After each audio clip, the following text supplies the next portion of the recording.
ನಮಸ್ಕಾರ. Air thin ಆಗ್ತಿದೆ, hair fall ಆಗ್ತಿದೆಯಾ? ಅದನ್ನು 22-30 ಇಯರ್ಸ್ಗೆ ಟೆನ್ಷನ್ ಬೇಡ. ಹಾಗಾದರೆ ಒನ್ ಟೈಮ್ ಈ ವಿಡಿಯೋ ನೋಡಿ. ಮೇನ್ ಏರ್ ಫಾಲ್ ಆಗೋಕ್ಕೆ ರೀಸನ್ ಬಂದು ವಿಟಮಿನ್, ಬಯೋಟಿನ್, ಕ್ಯಾಲ್ಶಿಯಂ ಡೆಫಿಷಿಯನ್ಸಿ ಅಂದರೆ ಕೊರತೆಯಿಂದ, ಮತ್ತು ಹಾರ್ಮೋನ್ ಇಂಬ್ಯಾಲೆನ್ಸಿಂದ, ಡಿಹೈಡ್ರೇಷನಿಂದ, ಚೆನ್ನಾಗಿ ನಾವು ನೀರು ಕುಡಿತಾ ಇಲ್ಲ, ಡಿಹೈಡ್ರೇಷನಿಂದ, ಮತ್ತು ನಿದ್ದೆ ಚೆನ್ನಾಗಿ ಮಾಡ್ತಾಯಿಲ್ಲ. ಇದರಿಂದ main reason. So hair fall hair thin ಆಗ್ತಿದೆಯಪ್ಪ ಅಂದರೆ ನೀವು ಫಸ್ಟ್ ಕೆಲಸ ಮಾಡಬೇಕಾಗಿರೋದು ಫಸ್ಟ್ ಬ್ಲಡ್ ಟೆಸ್ಟ್ ಮಾಡಿಸಿ. ಬ್ಲಡ್ ಟೆಸ್ಟ್ ಮಾಡಿಸಿದಲ್ಲಿ ಏನು ವಿಟಮಿನ್ ಕೊರತೆ ಏನಾಗಿದೆ, ಮಿನರಲ್ಸ್ ಕೊರತೆ ಏನಾಗಿದೆ, ಕ್ಯಾಲ್ಶಿಯಮ್ದು, ಬಯೋಟಿನ್ದು ಏನಾಗಿದೆ ಅಂತಂದು ಅದರಲ್ಲಿ ರಿಪೋರ್ಟಲ್ಲಿ ಗೊತ್ತಾಗುತ್ತೆ. ಸೊ ಆ ರೇಂಜ್ ನೋಡಿ ನೀವು ಏನು ಡಿಸೈಡ್ ಮಾಡಬೇಕು. ಹೌದು, ನನ್ನಲ್ಲಿ ಬ್ಲಡ್ ಟೆಸ್ಟಲ್ಲಿ ನನ್ನ ರಿಪೋರ್ಟ್ಸಲ್ಲಿ ವಿಟಮಿನ್ಸ್, ಮಿನರಲ್ಸ್ ಎಲ್ಲ ಕಡಿಮೆ ಆಗಿದೆಯಪ್ಪ ಅಂತಂದಾಗ ನೀವು ಡೈರೆಕ್ಟಾಗಿ ಡಾಕ್ಟ್ರನ್ನ ಕನ್ಸಲ್ಟ್ ಮಾಡಿರಿ.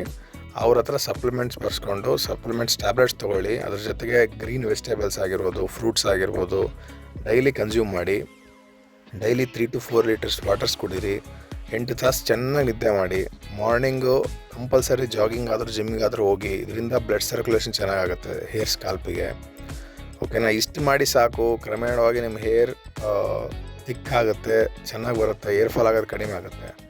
Thank you. Please like and subscribe.